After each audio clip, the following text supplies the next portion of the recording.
하나님 말씀, 오늘은 고린도후서 5장 11절부터 마지막 21절까지 말씀을 보겠습니다. 우리는 주의 두려우심을 알므로 사람들을 권면하거니와 우리가 하나님 앞에 알려졌으니 또 너희의 양심에도 알려지기를 바라노라. 우리가 다시 너희에게 자천하는 것이 아니요 오직 우리로 말미암아 자랑할 기회를 너희에게 주어 마음으로 하지 않고 외모로 자랑하는 자들에게 대답하게 하려 하는 것이라. 우리가 만일 미쳤어도 하나님을 위한 것이요 정신이 온전하여도 너희를 위한 것이니 그리스도의 사랑이 우리를 강권하시는도다. 우리가 생각하건대 한 사람이 모든 사람을 대신하여 죽었은즉 모든 사람이 죽은 것이라. 그가 모든 사람을 대신하여 죽으심은 살아있는 자들로 하여금 다시는 그들 자신을 위하여 살지 않고 오직 그들을 대신하여 죽었다가 다시 살아나신 이를 위하여 살게 하려 함이라. 그러므로 우리가 이제부터는 어떤 사람도 육신을 따라 알지 아니하노라. 비록 우리가 그리스도도 육신을 따라 알았으나 이제부터는 그같이 알지 아니하노라. 그런즉 누구든지 그리스도 안에 있으면 새로운 피조물이라. 이전 것은 지나갔으니 보라 새 것이 되었도다.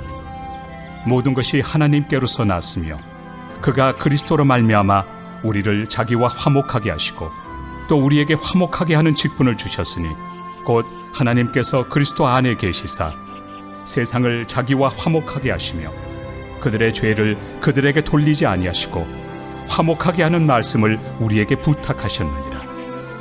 그러므로 우리가 그리스도를 대신하여 사신이 되어 하나님이 우리를 통하여 너희를 권면하시는 것 같이 그리스도를 대신하여 간청하노니 너희는 하나님과 화목하라. 하나님이 죄를 알지도 못하신 이를 우리를 대신하여 죄로 삼으신 것은 우리로 하여금 그 안에서 하나님의 의가 되게 하려 하심이라. 아멘. 여러분들은 혹시 농구의 여왕 박신자 양을 아시는가요? 옛날에는 남자는 신동파, 여자는 박신자였어요. 저도 그들을 우상으로 초등학교 때 농구를 한 적이 있습니다. 이 박신자 양은 국제농구 시합에서 최우수상을 타기도 했어요. 그때만 해도 그것은 상당히 획기적인 일이었고요. 그래서 그녀가 경기에서 이겨 돌아왔을 때 사람들은 열렬하게 환영을 했습니다. 어린 학생 중에도 나도 박신자 언니처럼 훌륭한 농구 선수가 될 테야 라고 희망에 부풀기도 했습니다. 박신자 양이 비행기에서 내리자 신문 기자들과 방송 기자들이 한마디씩 부탁을 했습니다. 그때 어느 잡지 기자가 말했어요. 후배와 농구 팬들에게 부탁하고 싶은 말이나 좋은 도움이 될 말을 한마디 해주세요. 특별히 성공의 비결을 말씀해 주세요라고 부탁을 했어요. 그때 박신자 양은 겸손하게 이런 말을 했습니다. 미치는 거예요. 무엇에나 한 가지 일에만 미치는 거예요. 그것이 성공의 비결이라 할 수 있습니다. 라고 말했습니다. 이 말은 간단한 말이지만 참으로 유명한 말입니다. 한 가지 일에 미친 사람처럼 열심을 내면 성공하게 되는 거예요. 제가 그때 우리 아버지 사업만 안 망했어도 그 농구에 미쳐서 어쩌면 전혀 다른 인생을 살았을 거예요. 그러나 아버지 사업 문제보다도 우리 하나님의 섭리로 이렇게 더 중요한 한 가지 일에 미쳐서 한평생을 살아가고 있습니다. 한 가지의 일에만 몰두하는 일이 성공의 비결인 거예요. 신앙이든 교육이든 사업이든 한 가지 일에 미친 사람이 성공할 수 있습니다. 사랑하는 여러분, 우리도 올 한 해 좀 미쳐야 됩니다. 오늘 본문을 보니까 뭐에 미쳐야 하는지 아주 분명해집니다. 바울 사도는 13절에서 고린도 교인들에게 우리가 미쳤어도 하나님을 위한 것이요 라고 고백을 하고 있어요. 바울이라고 하는 사람은 정말 미쳐 살았던 사람이에요. 도대체 바울은 무엇에게 그렇게 미쳐 있었을까? 왜 미쳐 있었을까? 이 대답을 찾는 과정에서 저는 여러분도 저와 한 가지로 미치는 역사가 일어나기를 간절히 기도합니다. 그럼 바울은 도대체 무엇에 미쳤습니까? 우리는 도대체 무엇에 미쳐야 되겠습니까? 첫 번째로 꼽을 수 있는 것은 하나님과 화목하는 일에 미쳐야 합니다. 여기 17절에 아주 유명한 말씀이 나오잖아요. 그런즉 누구든지 그리스도 안에 있으면 새로운 피조물이라. 이전 것은 지나갔으니 보라 새 것이 되었도다. 이 새로운 피조물로서의 첫째 사명이 뭐냐? 18절에 보니까 모든 것이 하나님께로서 났으며 그가 그리스도로 말미암아 우리를 자기와 화목하게 하시고 또 화목하게 하시고라고 말씀합니다. 19절에서도 곧 하나님께서 그리스도 안에 계시사 세상을 자기와 화목하게 하시며라고 말씀해요. 20절에서 다시 그러므로 우리가 그리스도를 대신하여 사신이 되어 하나님이 우리를 통하여 너희를 권면하시는 것 같이 그리스도를 대신하여 간청하노니 너희는 하나님과 화목하라. 거듭해서 하나님과 화목하라고. 이 하나님과의 화목은 그리스도 안에서 가능함을 우리들에게 가르쳐 줍니다.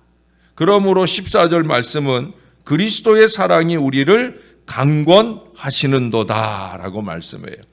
여기서 강권이라고 하는 말은 꼼짝달싹 못하도록 붙잡아 버린 모습을 의미하는 거예요. 여러분들은 우리 아이들이 어렸을 때 어떠셨어요? 아이들이 어렸을 때 이렇게 딸꾹질을 하면, 저는 아이들이 딸꾹질을 하면 꼭 안습니다. 아이가 막 빠져나가고 싶어 할 정도로 꼭 안으면, 그러면 이 아이가 그걸 벗어나기 위해서 막 발버둥을 치다가, 전사님 잘 배워두세요. 아이가 딸꾹질을 하면 움직이지 못하게 꼭 안아주면, 그러면 아이가 벗어나려고 막 버팅기다가 딸꾹질이 멈춰버리는 거예요. 아이를 괴롭히려고 꼭 붙잡아 두는 게 아니라 아이가 딸꾹질에서 벗어나게 하려고 그렇게 꼭 붙잡아 매는 겁니다. 그게 바로 강권이에요. 바울은 그 강권의 은혜로 그리스도의 사랑에 붙잡혀 거기서 헤어나지 못하고 있다, 기쁘게 고백을 하고 있는 거예요. 그는 지금 사랑의 열병에 걸린 겁니다. 우리도 그 사랑으로 좀 뜨거워져야 됩니다. 주님을 사랑함 안에서만 우리는 하나님과 화목할 수 있기 때문에 그런 거예요.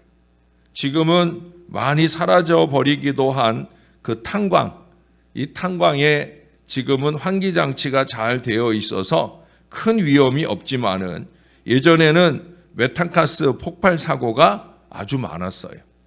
안심하고 일하기 위해서는 이 누적된 메탄가스를 새벽에 좀 미리 태워버려야 됩니다. 그래야 광부들이 들어가서 안심하고 일을 할 수 있어요. 그래서 파이어맨이라고 불 붙이는 사람들이 있었답니다. 그들은 젖은 두꺼운 누더기 옷을 입고 긴 나무 막대기 끝에 불씨를 켜가지고 그 누적되어 있는 가스를 태웁니다. 이것은 가스가 어디까지 퍼져 있는지 그저 냄새로만 판단하면서 굴에 들어가는 일이기 때문에 그야말로 목숨을 건 작업이었습니다. 그것은 모든 광부들이 안심하고 일할 수 있는 환경을 만드는 아주 중요한 일이기 때문에 그렇게 목숨을 거는 한두 사람의 수고가 있었다는 거예요. 여러분, 예수 그리스도는 갈릴리 십자가 위에 파이어맨으로서 그렇게 매달리셨어요. 가스에 덮인 탄광처럼 죄에 덮인 인간들의 그 죄악을 불태워 없애기 위하여 자신을 기꺼이 태워주셨다는 거예요. 이 예수님을 생각하면 오직 감사의 눈물이 흐를 뿐이에요. 오직 예수님을 생각하면 내 마음은 편안해질 수밖에 없는 거예요. 주여, 주님만큼 참아본 사람이 있겠습니까? 주님만큼 빼앗겨본 사람이 있겠습니까? 주님만큼 멸시를 받아본 사람이 있겠습니까? 주님만큼 외로워해본 사람이 있겠습니까? 그분의 마음을 내 마음으로, 그분의 생각을 내 생각으로 할 수 있다면 그분의 행복도 나의 행복으로 삼을 수 있지 않겠습니까? 참으로 주님은 나의 사랑, 나의 생명, 나의 그리스도이십니다. 예수여, 나는 약하여 한순간도 주님 없이는 살 수가 없습니다. 언제나 주님의 포옹은 부드럽고 주님의 오른손은 힘이 있어 나를 만족하게 하십니다. 오 주여, 나를 떠나지 마옵소서. 여러분, 이렇게 고백할 수밖에 없는 거예요. 이 고백을 가지고 주님을 사랑함에 미칠 수 있어야 되는 거예요. 이 고백 안에서 우리 하나님과 화목하기 위해 저와 여러분은 조금 더 미쳐야 합니다. 사랑하는 여러분, 예수 사랑에 미치는 건강한 그리스도인이 좀 될 수 있도록 미친 사람의 표시가 나야 돼요. 우리가 찬송할 때도 예배할 때도 정말 주님을 사랑하는데 미쳐 있구나. 바로 이것이 우리 가운데 느껴질 수 있도록 그렇게 조금 더 미쳐야 됩니다. 여러분, 미치시기를 바랍니다. 다른 것에 미쳐 헤매지 마시고 우리 예수 사랑에 미쳐야 됩니다. 두 번째는 화목하게 하는 일에 미쳐야 됩니다. 여기 18절 하반절의 말씀에 보면 또 우리에게 화목하게 하는 직분을 주셨다 했어요. 19절 하반절에도 보면은요, 그들의 죄를 우리에게 돌리지 아니하시고 화목하게 하는 말씀을 우리에게 부탁하셨느니라. 그래서 바울도 20절에서 친히 고린도 교회를 향하여 이 화목하게 하는 사명을 수행하고 있는 걸 보게 됩니다. 화목하게 하는 일이란 사람과 사람의 화목도 중요하지만 그보다 먼저 하나님과 사람을 화목하게 해야 되는 거예요. 그러기 위해서는 그리스도의 사랑을 전하는 일에 미쳐야 됩니다. 바울 사도는 그리스도를 사랑하는 일에 미쳐 있었을 뿐 아니라 그리스도의 사랑을 전하는 일에도 미쳐 있었어요. 사도행전 26장 24절에 보면 바울이 전도하다가 지금 죄수로 잡혀와 있는 거예요. 이미 2년여 동안 감옥 생활을 했어요. 그런데도 여전히 자기를 신문하는 로마의 총독 베스도에게까지 전도를 합니다. 자기를 신문하는 사람에게 오히려 예수를 전하고 있더라는 거예요. 그러자 이 베스도가 바울에게 뭐라고 그래요? 바울아, 내가 미쳤도다. 내 많은 학문이 너를 미치게 했구나 라고 말하는 장면이 나와요. 대단하지 않습니까? 바울은 정말 그리스도의 사랑을 전하는 일에 미쳐 있었습니다. 저는 모든 그리스도인이 그래야 한다고 믿습니다. 왜 그렇습니까? 그리스도의 사랑만이 인간을 하나님과 화목시키기 때문이에요. 성경에 의하면 인류 최대의 과제는 창조주 하나님과 바른 관계를 정립하는 겁니다. 인간이 범죄한 이후 인간은 하나님을 등지고 살았어요. 인간의 모든 비극은 하나님을 등진 데서 비롯된 것입니다. 하나님이 그리스도를 이 세상에 보내신 이유가 무엇입니까? 척스인돌은 이렇게 말했습니다. 우리에게 가장 필요한 것이 정보였다면 하나님께서는 우리에게 교육자를 보내셨을 것이다. 우리에게 가장 필요한 것이 기술이었다면 하나님께서는 우리에게 과학자를 보내셨을 것이다. 우리에게 가장 필요한 것이 돈이었다면 하나님께서는 우리에게 경제학자를 보내셨을 것이다. 우리에게 가장 필요한 것이 쾌락이었다면 하나님께서는 우리에게 연예인을 보내셨을 것이다. 그러나 우리에게 가장 필요한 것이 하나님과의 관계이었기에 하나님께서는 우리에게 중보자여 화목자인 구세주를 보내신 것이다. 바울 사도는 전도의 책임을 18절에서 화목하게 하는 직책이라고 이렇게 말씀을 합니다. 복음을 가르쳐서 19절에 뭐라고 그래요? 화목하게 하는 말씀이라고 말하고 있어요. 제가 여러분에게 전하는 모든 말씀도 결국은 하나님과 화목하게 하는 말씀이에요. 예? 우리 안에 있는 모든 악의와 악독을 벗어 던지고 하나님의 말씀을 지키는 삶에서 멀어져 있는 이 어리석음을 내던져 버리고 하나님과 더 화목하게 되는 이 믿음의 삶을 잘 살아내 보시라고 바로 이 하나님의 말씀을 미치도록 전하고 있는 거예요. 20절에 의하면 전도는 하나님과 화목하라라고 증언하는 겁니다. 우리의 복음 전도의 영향력이 커질수록 이 세상은 하나님이 축복할 만한 세상, 하나님과 화목한 세상이 되어 가는 거예요. 우리의 자손들이 하나님께 축복받는 인생이 되게 하고자 한다면 하나님과 화목되는 관계를 열어주어야 합니다. 좀 건강하고 신령한 믿음의 삶을 통해서 그렇게 우리의 자손들이 하나님과 화목된 신앙 인생으로 하나님의 축복을 받아 누릴 수 있도록 이끌어 주어야 된다는 거예요. 그런 의미에서 복음은 개인을 변화시킬 뿐 아니라 세상을 변혁하는 대단한 사건입니다. 그래서 오늘 바울은 이 일에 미쳤던 것입니다. 이것이 우리가 또한 미쳐야 하는 이유인 것입니다. 사도행전의 크리스찬들은 예수에게 미친 사람들이었어요.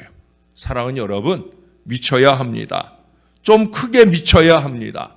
예수 그리스도를 위해 미치는 것만이 바로 우리의 신앙하는 목적입니다. 미치도록 예수님을 사랑하십시다. 미치도록 예수님을 증거하는 신령한 믿음의 생활이 잘 이루어지시게 되시기를 우리의 구주 되시는 예수님의 이름으로 간절히 축원합니다. 기도하겠습니다. 좋으신 아버지, 주님께 미치기를 소원합니다. 주님을 뜨겁게 사랑하는 일에 미칠 수 있기를 소원합니다.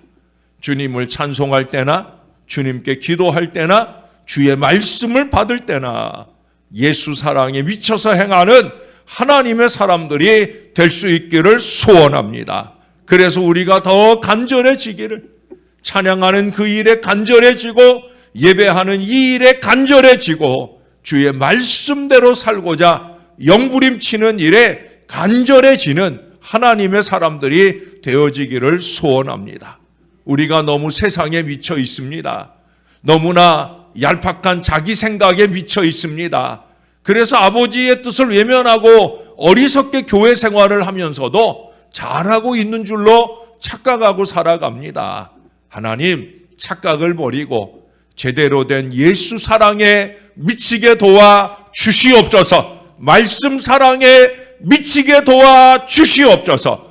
영혼 사랑에 미치게 하여 주시옵소서. 그래서 화목하게 하는 직책, 하나님과 사람 사이를 화목하게 하는 이 전도하는 직책에 뜨겁게 미쳐버리는 이 한 해가 되게 하여 주옵소서. 내 마음을 감동하여 함께 짝을 맺은 전도짝과 함께 두 사람이 두 분 이상을 전도하는 뜨거운 은혜의 역사가 이 한 해 일어날 수 있도록 우리가 예수 복음 전하는 일에 미쳐버리는 올 한 해가 꼭 되게 도와 주시옵소서. 그래서 나를 만나는 나의 가족들, 나를 만나는 나의 이웃들에게 영적인 유익을 더하는 하나님의 사람들이 꼭 되어지게 은혜를 베풀어 주시옵소서. 우리가 열심히 낸다고 하는 예배 생활이, 신앙 생활이 혹여라도 다른 사람이 예수님과 멀어지게 하는 어리석음들을 범하고 있는 건 아는지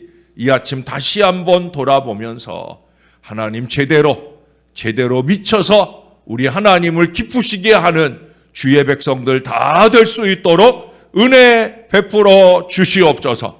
이제 내일부터 사순절이 시작이 되어집니다. 예수 십자가에 더 집중하며 은혜의 절기를 잘 지켜내는 저와 이 모든 자녀들 다 되게 주님이 도와 주시옵소서. 감사합니다. 예수님 이름으로 기도합니다. 아멘.